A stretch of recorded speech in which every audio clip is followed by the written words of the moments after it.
Mateus capítulo número 6, versículos de 1 a 4.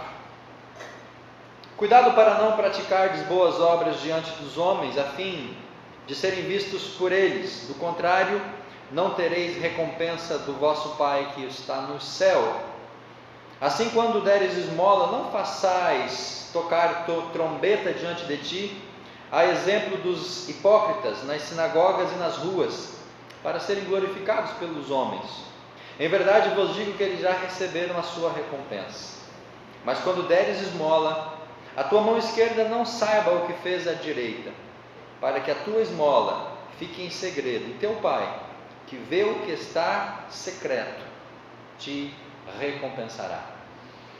A religião do cristão não é hipócrita. Jesus nos leva a pensar sobre isso, sobre a hipocrisia na nossa vida religiosa, sobre essa atitude tão prejudicial para a nossa comunhão com Deus. E é justamente sobre essa questão que Jesus ele nos apresenta agora aqui no texto de Mateus, no capítulo 6. Como nós devemos agir para evitar uma vida religiosa hipócrita. Ou, no nosso contexto, um cristianismo que seja um cristianismo de hipocrisia. O capítulo 5 do Sermão do Monte começa com a descrição e os elementos do caráter do cristão. Jesus apresenta de imediato esse caráter. Depois ele segue indicando a influência desse cristão no mundo, na sociedade, diante das pessoas, principalmente daqueles que não conhecem a Cristo. Depois Jesus evolui seu discurso justamente para a questão da justiça. E Jesus diz que a justiça do cristão tem que ser maior que a dos escribas, maior que a dos fariseus, porque não é uma justiça apenas pautada na lei, na letra, na literalidade daquilo que está escrito, mas Jesus diz que a nossa justiça tem que ser maior porque ela tem que penetrar no nosso coração. E a partir então do coração, ela poder ser abrangentemente aplicada e vivida por nós como cristãos. Essa justiça não pode ser apenas uma justiça intelectual, mas ela precisa ser uma justiça prática. Ainda no capítulo 5, Jesus fala dessa justiça relacionada com algumas questões. Por exemplo, com a bondade, com a pureza. Ele fala a questão do adultério, ele fala sobre a honestidade, ele fala sobre o amor. Então ele fala sobre essa questão de justiça em relacionamentos. Agora Jesus passa a explorar a justiça numa questão mais prática, e ele dá aqui no capítulo 6 o exemplo justamente das esmolas, de uma atitude cristã prática, da contribuição e da maneira com que eles faziam. E essa justiça prática envolve 3 elementos essenciais da vida cristã: a esmola, a oração e o jejum. Depois, no contexto e no restante do capítulo 6, Jesus vai apresentar esses outros elementos. Aqui ele fala sobre a esmola, sobre a contribuição. Mas a nossa religião, a nossa justiça religiosa, ou o nosso cristianismo sem hipocrisia, ele envolve também essas 2 outras áreas ou disciplinas espirituais, a oração e o jejum. Ou seja, ele passa de uma justiça moral para uma justiça agora religiosa, ou seja, uma vida cristã, uma religião que seja justa conforme aquilo que Deus deseja de nós. E aqui no capítulo 6, irmãos, que Jesus ele vai tratar desses 2 aspectos. Quais são os 2 aspectos? Primeiro deles, a ostentação religiosa dos hipócritas, verso número 5: quando orares, não sejais como os hipócritas, pois gostam de orar em pé nas sinagogas. Então Jesus vai fazer esse contraponto, dizendo: olha, existe uma ostentação religiosa, uma prática religiosa que quer aparecer diante das pessoas, uma prática religiosa que quer estar na mídia, ou nos holofotes, ou sair no Facebook, ou precisa estar em evidência. Então Jesus já começa dizendo que essa questão da religião não pode ser ostentação ou uma demonstração, uma aparência. A nossa vida religiosa, ela não passa pelos méritos da ostentação. E o segundo aspecto, o formalismo religioso dos pagãos, versículo número 8: não vos assemelheis a eles, aos pagãos, pois vosso Pai conhece o que necessitais antes daquilo que pedis. Então, dentro desse contexto, dentro dessa comparação entre o cristão, o fariseu, o escriba, o pagão, o incrédulo, Jesus vai nos chamar a atenção para uma religião pura, singela, sincera, atraente, justa, relevante e que possa alcançar o propósito do nosso Deus. Não pode ser uma religiosidade hipócrita ou uma religião hipócrita, e também não pode ser ostentação. Infelizmente, irmãos, nós caminhamos como cristãos ou como evangélicos ou como talvez nação, de uma maneira geral, ampla, para essas duas linhas. Infelizmente, o que nós vemos, a leitura que nós fazemos hoje da religiosidade é justamente isso: é a hipocrisia e a ostentação. Hoje eu estava vendo um vídeo de uma igreja que mergulhou uma Bíblia dentro de uma bacia de azeite.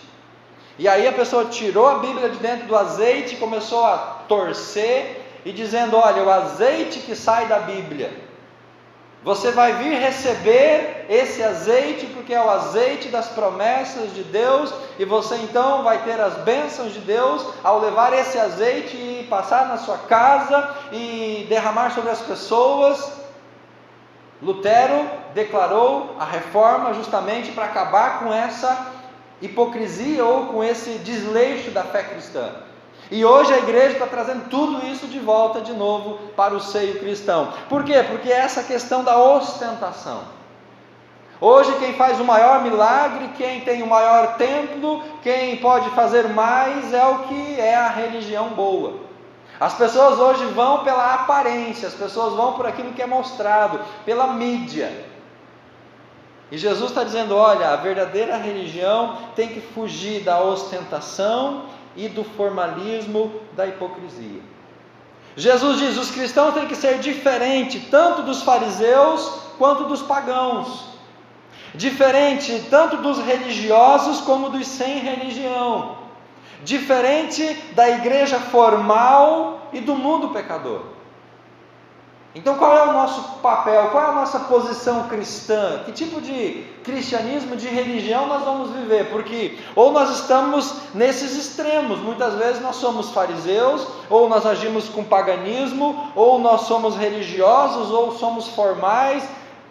Qual é o nosso verdadeiro cristianismo? Qual que é a nossa verdadeira religião? Nós temos que descobrir isso, meus irmãos, porque senão nós vamos nos perder como muitas pessoas já estão perdidas. A exortação não é para a conformação com o mundo, mas também não para a mundanização da igreja. Então nós temos que cuidar para não copiar, ser igual ao mundo e nem trazer o mundo para dentro da igreja. Diante disso, Jesus apresenta para nós aqui duas questões. Primeira delas, versículo número 1: a religião sem holofotes. O que é holofote? É aquela luz que evidencia quem está no palco. Quando você vai assistir uma peça teatral, quando você vai num lugar que tem alguma apresentação, o holofote é aquela luz que mostra, que evidencia quem está lá em cima do palco. E Jesus está dizendo para os seus discípulos: olha, a verdadeira religião não precisa de holofotes, não tem que demonstrar, ou exaltar, ou enaltecer, como faziam os fariseus e os escribas. Verso 1: cuidado para não praticar boas obras diante dos homens.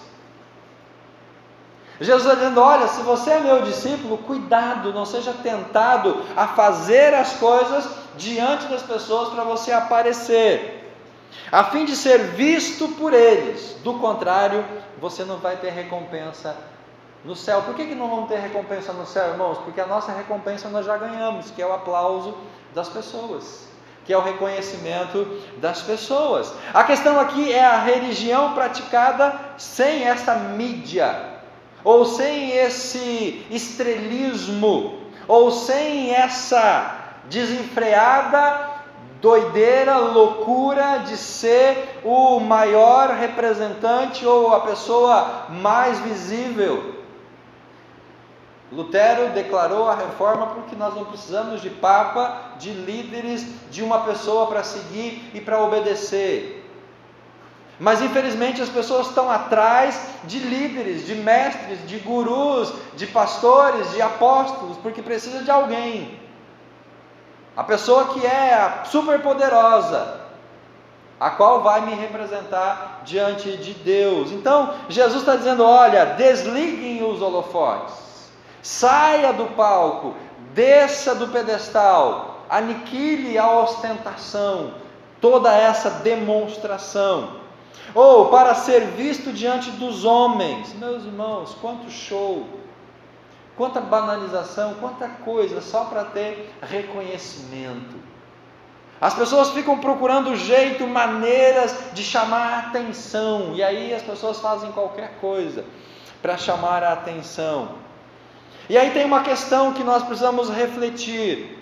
Capítulo 5, verso 16. Jesus disse assim para os discípulos: resplandeça a vossa luz diante dos homens, para que vejam as vossas boas obras e glorifiquem o vosso Pai que está no céu. Pastor, não há algo contrário aqui? Jesus fala: não pratique boas obras diante dos homens, capítulo 6, verso 1. Mas lá no capítulo 5, verso 16, ele disse: façam boas obras diante dos homens. E agora? Isso não é contraditório? Não. Por quê? Porque quando Jesus fala: não pratique as boas obras diante dos homens, ele está dizendo: cuidado com a vaidade. A vaidade leva a praticarmos boas obras diante das pessoas para sermos vistas, reconhecidas e aplaudidas por elas. É o que Jesus fala no verso 6. Cuidado com a vaidade. Não apresente as boas obras para você ser elogiado. Agora, quando ele fala no capítulo 5, verso 16, para a gente fazer boas obras, é porque ele estava justamente dizendo que os cristãos estavam sendo covardes, medrosos, não estavam testemunhando, não estavam vivendo a fé. Então nós concluímos que a nossa covardia leva Jesus a dizer: pratique boas obras. A nossa covardia, o nosso comodismo, a nossa falta de uma espiritualidade mais contundente, leva Jesus a dizer: olha, você precisa viver a fé cristã, você precisa demonstrar alguma coisa. Pratique essa fé que você está tentando esconder. Então Jesus fala: por causa da covardia, faça, viva, pratique a vida cristã. Mas ele diz no capítulo 6, cuidado com a vaidade. Se é por vaidade, não faça. Então nós temos que saber balancear até que ponto eu estou fazendo por vaidade, ou até que ponto eu não estou fazendo por covardia e por medo e por algumas outras questões. Devemos mostrar quando tentados a esconder, e esconder quando tentados a mostrar, escreveu A.B. Bruce. Devemos mostrar quando somos tentados a esconder, quando eu não quero dar o meu testemunho, quando eu não quero falar de Jesus, quando eu quero me esconder no meu casulo, quando eu quero ficar dentro do meu quadradinho, quando eu não quero nem demonstrar ou nem me identificar como cristão. Jesus diz: mostre a sua fé, viva a sua fé. Agora, quando nós somos tentados a mostrar a nossa vida cristã apenas por orgulho, por vaidade, Jesus fala: agora então você esconde essa fé. É isso que o autor está dizendo. Devemos mostrar quando tentados a esconder por medo, por covardia, e esconder quando tentado a mostrar por vaidade e por orgulho. Nossas obras devem ser públicas para que a luz de Jesus possa brilhar e as pessoas glorifiquem o nosso Pai, como ele falou no capítulo 5, verso 16. Mas a nossa devoção deve ser secreta, para não nos gloriarmos diante das pessoas. Uma pessoa conhecida nossa, pelo menos da nossa família, e talvez de algumas das pessoas aqui, que ela gostava muito de demonstrar algumas virtudes espirituais, principalmente quando ela fazia jejum. A gente ia passear na casa dela, ou conversava, se encontrava, e ela falou: pastor, essa semana eu estou de jejum. A semana inteira. Eu fiz um propósito, estou jejuando a semana inteira. Então era uma questão de orgulho. A gente percebia que essa pessoa fazia uma questão, ou ela tinha prazer, ela tinha um orgulho de dizer: ó, eu estou jejuando, eu estou fazendo uma disciplina espiritual, eu não posso comer carne essa semana. E o jejum era assim, era de carne, ou era de alguma coisa que ela gostava muito, a semana inteira, daquela coisa específica. Mas isso era tão assim notório, era tão necessário ela demonstrar isso. E aí entra no que Jesus está falando: olha, a vida secreta, a vida devocional, essas virtudes, não mostre. Jesus vai falar depois sobre o jejum, nós vamos chegar lá, que se quem está jejuando, haja como se não tivesse, para que ninguém veja, porque é uma questão íntima, é uma questão pessoal, é eu e Deus, então não há por que demonstrar essa devoção. Ah, pastor, mas eu sou uma pessoa de oração, eu oro todos os dias, 2 horas por dia. Tem uma irmã de uma outra igreja aqui, que sempre a gente conversa com ela, pastor, diante de Deus e diante dos homens, eu não estou mentindo, eu oro todos os dias por todos os pastores, pelas famílias dos pastores. É uma senhora muito querida, uma senhora muito amável, mas me chama a atenção essa palavra dela. Ela faz questão de dizer: pastor, eu oro todos os dias por todos os pastores de Foz, pelas esposas, pelos filhos. Amém, que bom que essa irmã ora, mas talvez não precisa demonstrar tanto ou falar tanto que ela ora todos os dias. Então, irmãos, as virtudes cristãs, elas não precisam ser colocadas no mural ou ditas. Não precisamos dessa demonstração. Isso é ostentação, isso é mostrar a nossa religiosidade. Esta religião ou justiça religiosa envolve 3 aspectos: a esmola, a oração e o jejum. E a esmola, e a oração e o jejum, de uma maneira geral, se evidencia em quase todas as religiões. No hinduísmo, no budismo, no islamismo, zoroastrismo, quase em todas as religiões, essas 3 disciplinas, elas estão de alguma forma envolvidas: a contribuição, o dar dinheiro, o sustentar, a oração, a conversa com Deus, e o jejum, ou uma disciplina de abnegação. Elas estão presentes dentro dessa cultura religiosa. Os judeus faziam isso. Os judeus davam esmola, os judeus oravam e os judeus jejuavam. E por isso que Jesus vai bater na cabeça dos fariseus justamente sobre a oração, capítulo 6, do verso 5 ao verso 15, sobre o jejum, do capítulo 16, verso 16 até o verso 18, e está falando sobre a esmola aqui, versículo 1 até o versículo 4, porque essas 3 disciplinas eram para os fariseus a vitrine da religiosidade e daquilo que eles faziam diante de Deus, mas como Jesus fala, para ser vistos pelos homens. E quando Jesus trata dessas questões, irmão, Jesus está dizendo que: olha, eu espero de você, meu discípulo, que você também faça isso.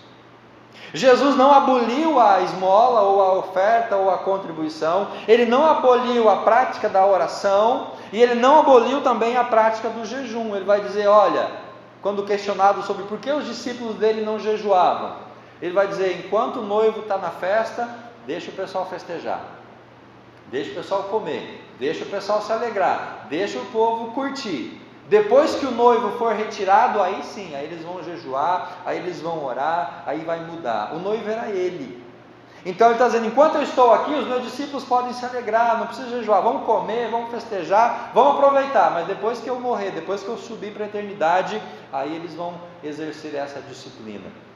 Então, meus irmãos, essas 3 disciplinas estão presentes na nossa vida, e é interessante que no versículo 2, Jesus não fala uma opção: olha, se porventura vocês quiserem, ele fala no verso 2 do capítulo 6, assim quando deres esmola.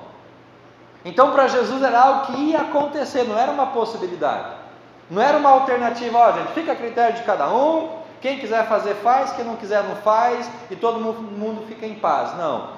Quando vocês fizerem isso, porque Jesus esperava que eles tivessem essa atitude. Então, esse tríplice aspecto da religião para com Deus, Que disciplina nós exercemos para com Deus? A oração.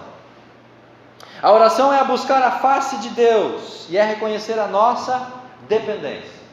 Como discípulos, como cristãos, nós precisamos orar, mas não a oração diante dos holofotes, não aquela oração da pessoa que chega diante da igreja, não é o nosso caso, mas em algumas situações a gente conhece, é aquele diácono, aquele irmãozinho que gosta de orar, obrigado Senhor, Deus de Abraão, Isaac, Jacó, e começa aquela oração, e passa pelos profetas menores, profetas maiores, pelos os reis, passa pelos juízes, chega em Jesus. Não é esse tipo de oração diante das pessoas. E é talvez por isso, irmãos, que tem pessoas que têm medo de orar em público. Porque tem pessoas tão boas em oração, tem pessoas tão profissional para orar em público, tem pessoas que oram tão bonito, que o irmão acha que esse é um dom que só algumas pessoas vão poder orar. E aí quando o pastor chama a pessoa para orar em público, ela não ora, porque ela não sabe orar bonito que nem aquela pessoa. Por isso que Jesus fala, olha, a disciplina da oração é necessária, é viável, busque a face de Deus, reconheça a sua dependência, mas não nos holofotes. A oração que de fato vai marcar a nossa vida é aquela que ninguém está vendo. Nós vamos ver isso depois. Entra no teu quarto, fecha a porta e ora a teu Pai que está em secreto. Para com as outras pessoas, através das esmolas. A nossa religião é para com Deus por meio da oração, para com as pessoas através das esmolas, porque esmola é procurar servir o nosso próximo, especialmente o necessitado. Então dar esmola é quando você socorre alguém numa necessidade emergente. E nós vemos na Bíblia o dízimo, a oferta e a esmola, 3 disciplinas que envolvem contribuição e finanças. Quando a pessoa está vendendo aquele pão na esquina ou no semáforo, você não está querendo comprar aquele pão. Você não sabe se aquele pão foi feito hoje, foi feito ontem, como é que foi a massa. Mas é você, para ajudar a pessoa, você compra. Essa é uma forma de esmola. Você está ajudando para socorrer, para ajudar. Aquela pessoa que está pedindo uma moedinha na rua, aí você pensa, não, mas eu não vou dar porque ele vai beber, ele vai fumar droga. Mas aí você dá lá R$1, R$2, é esmola. São contribuições, são coisas que nós fazemos para ou ajudar a pessoa necessitada, numa questão emergencial. E a disciplina para conosco mesmo, aí vem o jejum, porque jejuar é um modo de autonegação e de autodisciplina. Se eu não consigo ficar ou controlar o meu corpo para não comer alimento, eu vou ter a dificuldade em controlar outras situações, outros pecados que são mais, talvez, sérios e difíceis na nossa vida. Então o jejum é uma forma de autodisciplina, mas isso nós vamos abordar futuramente. Jesus aponta a religião hipócrita do religioso, faz um quadro dessa ostentação, e no versículo 2 isso fica muito claro: não façais tocar trombeta diante de ti, a exemplo dos hipócritas. Os fariseus faziam isso, eles subiam para o templo para dar a oferta, e eles contratavam uma fanfarra que ia na frente, chamando a atenção, e o fariseu ia então, e todo mundo, o fariseu vai dar uma oferta. Aí os pobres, os mendigos, estavam todos felizes, o fariseu vai ofertar, então nós vamos receber alguma coisa. A religião hipócrita, Jesus aponta para esse mal, e faz um quadro dessa ostentação que quer a recompensa, os aplausos. Ensina que a religião do discípulo é diferente, porque ela age em segredo, não para receber a recompensa das pessoas, não os aplausos, mas para receber a recompensa do Pai que está no céu. Versículo 1: eles, a religião hipócrita, a religião do holofote, a religião da demonstração, Jesus diz, já recebeu a recompensa, não vai receber mais nada do Senhor. Por isso Jesus fala, desligue os holofotes, saia do palco, saia da mídia, no sentido de aparecimento, de demonstração. Tem uma disciplina, tem uma religião lá no seu oculto.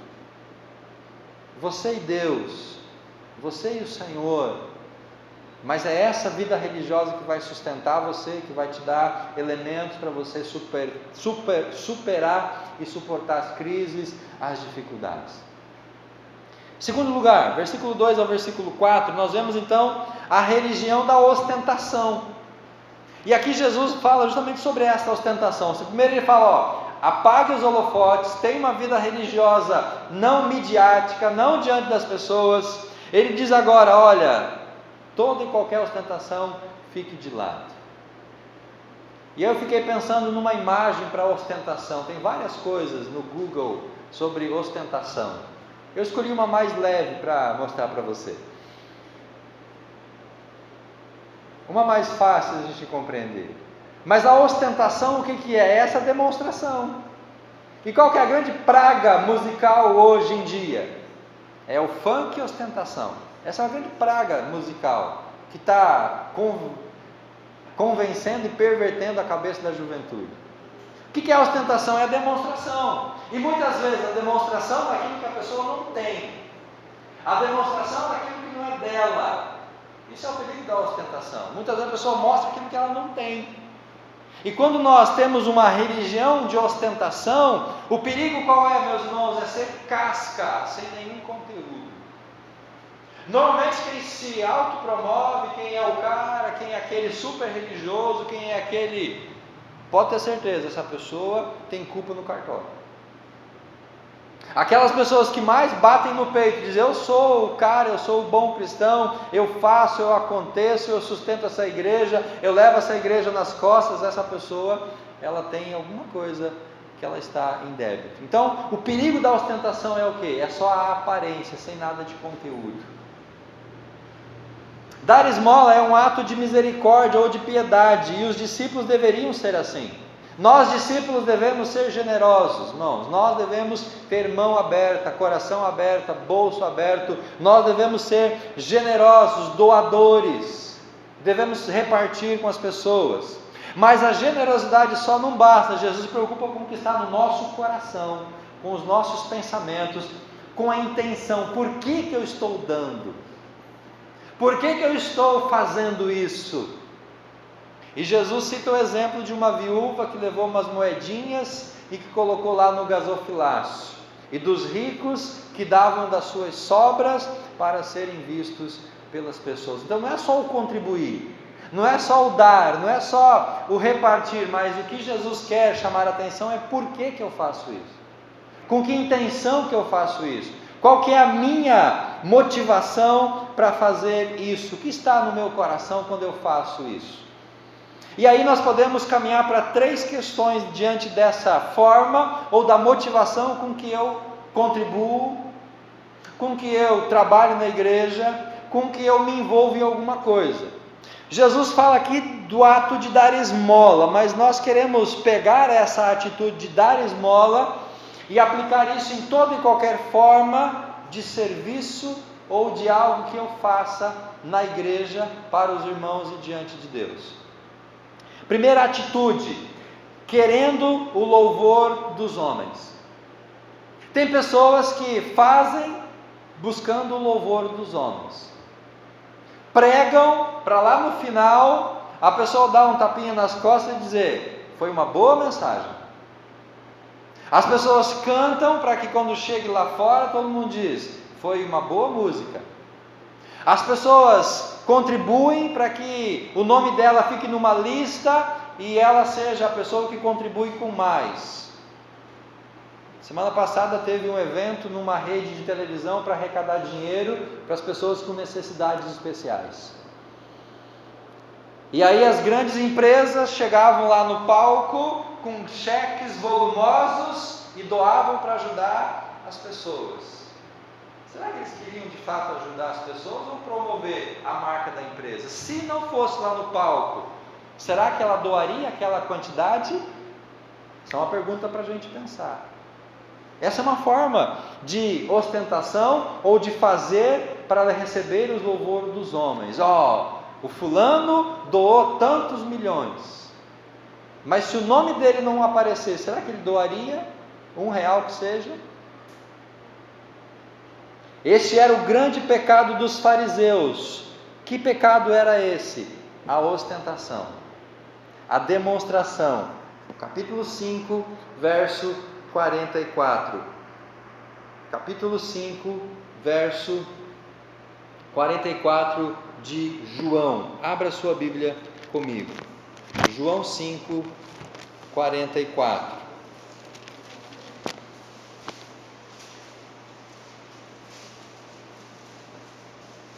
Jesus diz, 5 de João 44: Como podeis crer, vós que recebeis glória uns dos outros, e não buscai a glória que vem do único Deus? Capítulo 12 de João, verso 43.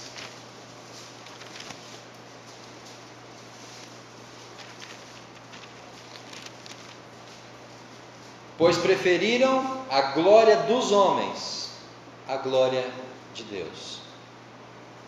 Isso é ostentação. É quando eu faço procurando o reconhecimento dos homens. E os fariseus gostavam disso. Ah, como eles gostavam disso! Tanto é que eles contratavam fanfarras, trombetas, para que as pessoas pudessem ir diante deles, tocando, chamando a atenção para o ato que eles iriam fazer de entregar as suas esmolas no templo. E o nosso farisaísmo, meus irmãos?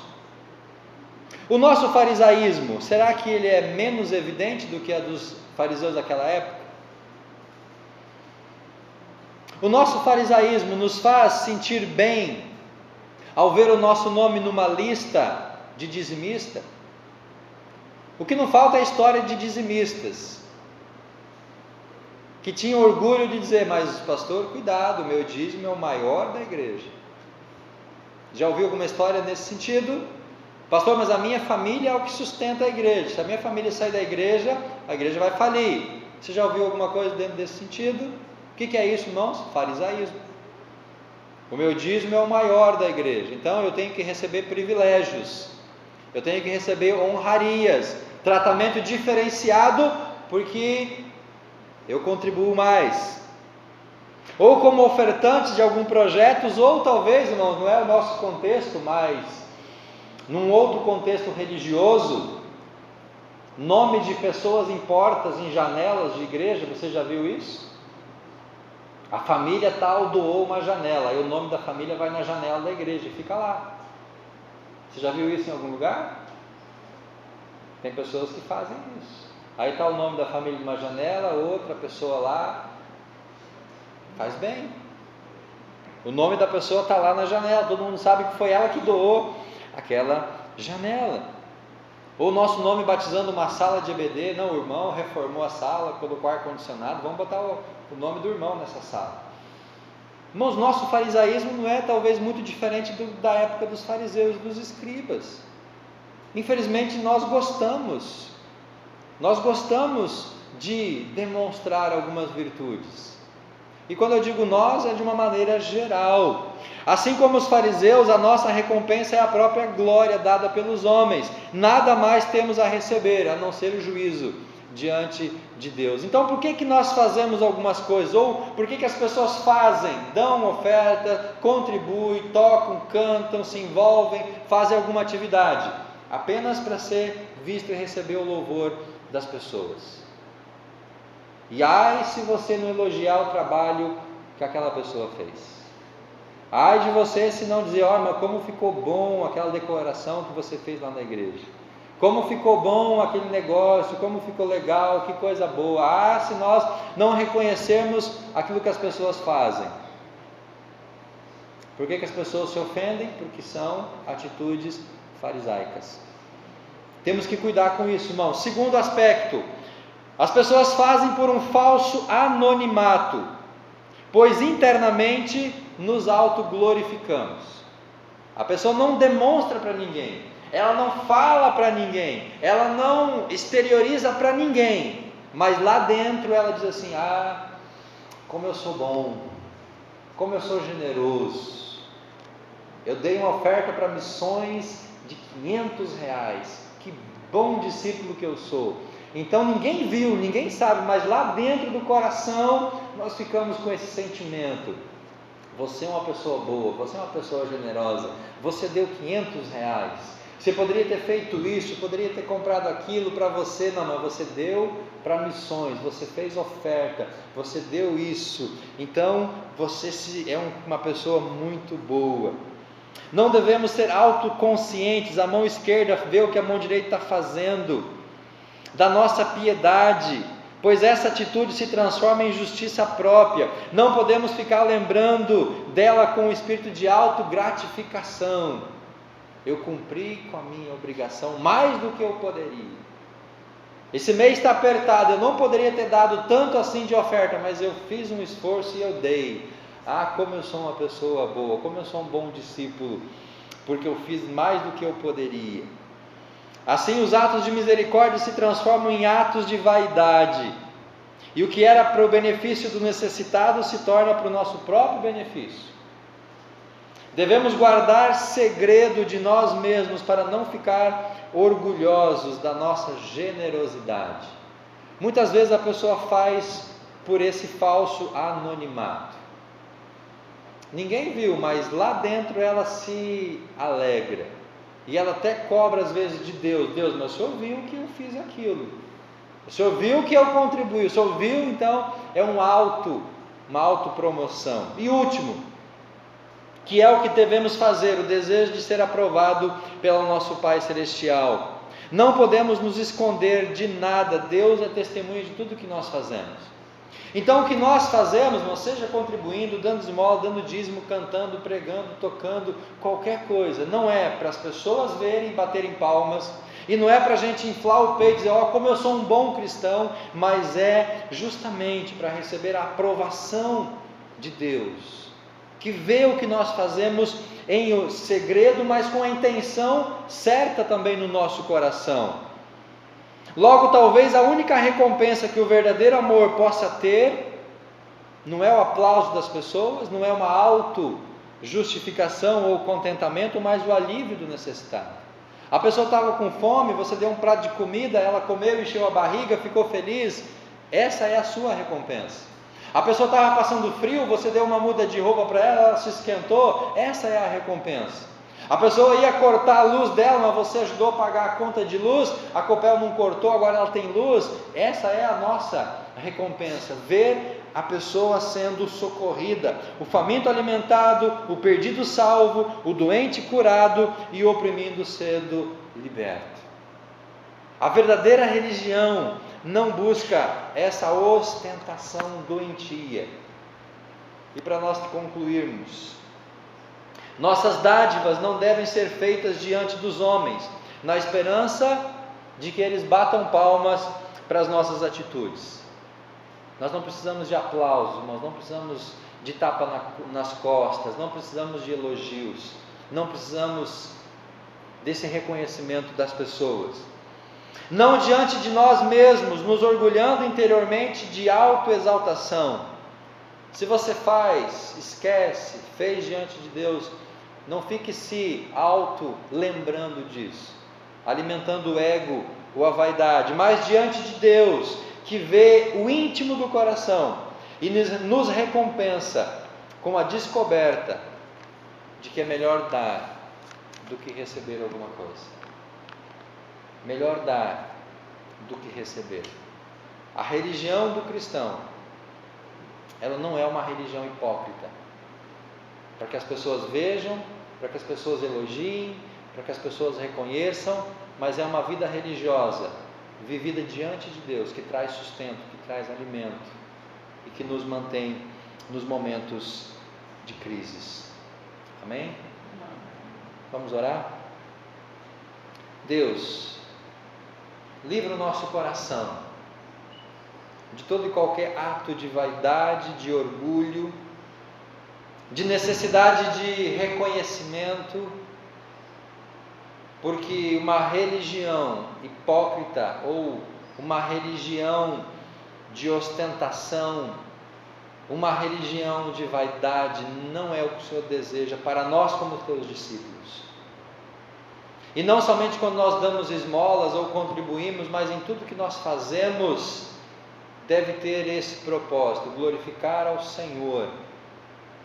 Porque o Senhor vem em secreto, o Senhor recompensa com as tuas misericórdias e a tua graça sobre nós.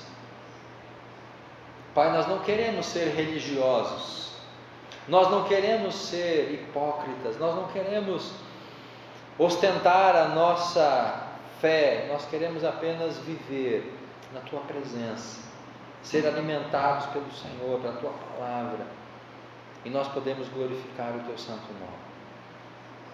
Nos livra, Pai, da religiosidade, do farisaísmo, da hipocrisia, da vaidade, do orgulho, para que possamos viver uma religião, ou uma vida cristã, um cristianismo autêntico, verdadeiro, genuíno, diante do Senhor, e que isso vai com certeza refletir na nossa atitude, nosso comportamento diante das pessoas. Abençoa-nos, Pai, nesse propósito, nós oramos em nome de Jesus. Amém e amém.